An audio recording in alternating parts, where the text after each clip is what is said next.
Bismillahirrahmanirrahim. Assalamualaikum warahmatullahi wabarakatuh. Alhamdulillah wassalatu wassalamu ala Rasulillah wa ala alihi wa sahbihi wa man tabi'ahu wa wala.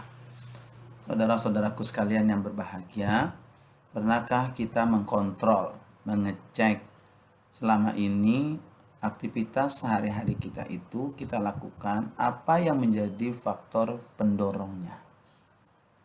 Ternyata tidak sedikit yang menjadi faktor pendorongnya itu adalah perkara-perkara fitrah yang ada dalam diri kita.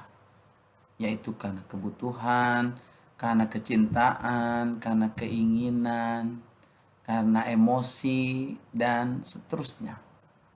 Ketahuilah bahwa apa yang kita lakukan sehari-hari ini akan bisa bernilai ibadah ketika yang melandasi perbuatan tersebut bukan hanya sekedar faktor fitrah semata, tetapi karena iman kita kepada Allah Subhanahu wa Ta'ala, menjalankan perintah Allah dan mengikuti sunnah Rasulullah Sallallahu Alaihi Wasallam.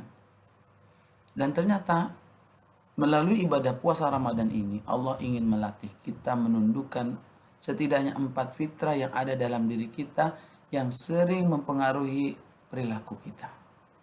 Yang pertama adalah fitrah makan dan minum, faktor kebutuhan hidup kita. Biasanya kita makan ketika kita lapar, kita minum ketika kita haus, kita tidur ketika kita ngantuk.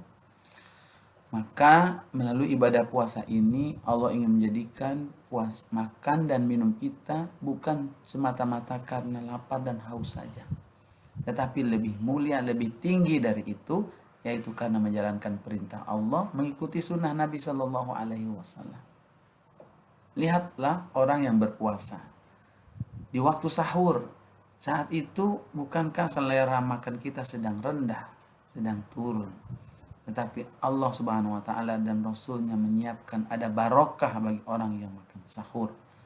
Maka kita pun bangun, kita pun makan. Ternyata yang melatar belakangi makan kita sesungguhnya bukan sekedar lapar dan haus semata. Begitu juga dengan saat kita sedang berbuka puasa. Menjelang berbuka, bukankah kita sedang merasakan puncaknya lapar dan haus? Tetapi siapakah di antara kita yang berani memulai memakan ketika azan maghrib belum tiba?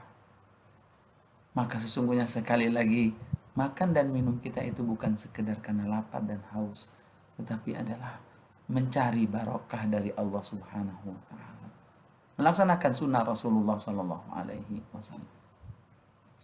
Yang kedua, puasa menundukkan fitrah seksual, nafsu biologis kita yang Allah Subhanahu wa Ta'ala telah menjadikannya dalam diri kita dan menghiasinya. Seringkali saat nafsu itu datang, seseorang melampiaskannya tanpa aturan. Maka melalui ibadah puasa Ramadan ini Allah ingin melatih kita menundukkannya terhadap istri kita yang halal.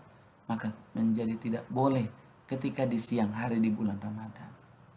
Lebih khusus lagi adalah saat kita sedang beriktikaf. Maka jika kepada istri kita tidak berani, tentu kepada orang lain yang tidak halal pun kita tidak akan berani. Begitulah Allah Subhanahu wa Ta'ala ingin mengajarkan kepada kita menundukkan nafsu seksual dan biologis kita. Yang ketiga yang ditundukkan dari ibadah puasa Ramadan ini adalah fitrah menyukai hiburan, kesenangan, permainan, yang mana sesungguhnya asalnya boleh jadi itu hukumnya adalah boleh, mubah. Tapi tidak sedikit di antara seseorang karena terhanyut dengan kesenangannya tersebut hingga akhirnya banyak melakukan perbuatan-perbuatan yang sia-sia. Maka Allah melalui ibadah puasa Ramadan ini ingin menjadikan siang kita penuh makna dengan ibadah puasa, malam kita penuh makna dengan tarawih. Allah lipat gandakan pahalanya agar ketika kita melaksanakan hobi kita, kesenangan kita, berpikir apakah ini bermanfaat atau tidak, sehingga tidak akan menyebabkan kita menjadi banyak melakukan perbuatan sia-sia. Dan yang kelima, fitrah yang ditundukkan dari ibadah puasa Ramadan ini adalah fitrah emosi kita. Umumnya orang ketika ada yang menyakitinya, dia akan marah. Dia ingin membalasnya. Faktor egois kita begitu kuat sekali. Ketika ini diikuti, bukan menutup kemungkinan seseorang itu akan terseret pada kebinasaan. Maka Rasulullah SAW mengajarkan dalam ibadah puasa ini, apabila seseorang sedang berpuasa, tiba-tiba ada yang mencaci dia, memaki dia, menyulut emosinya, maka kata Nabi, katakanlah sesungguhnya aku sedang berpuasa. Dialah orang yang kuat, yang bisa mengendalikan dirinya saat dia sedang emosi, saat dia sedang marah. Saat-saat setan amat sangat mudah menguasai dirinya. Maka ibadah puasa ini bisa mengontrol seseorang saat-saat genting tersebut. Mudah-mudahan puasa kita bukan cuma sekedar menahan lapar dan haus semata. Kita keluar di bulan Ramadan ini menjadi orang-orang yang bertakwa. Wassalamualaikum warahmatullahi wabarakatuh.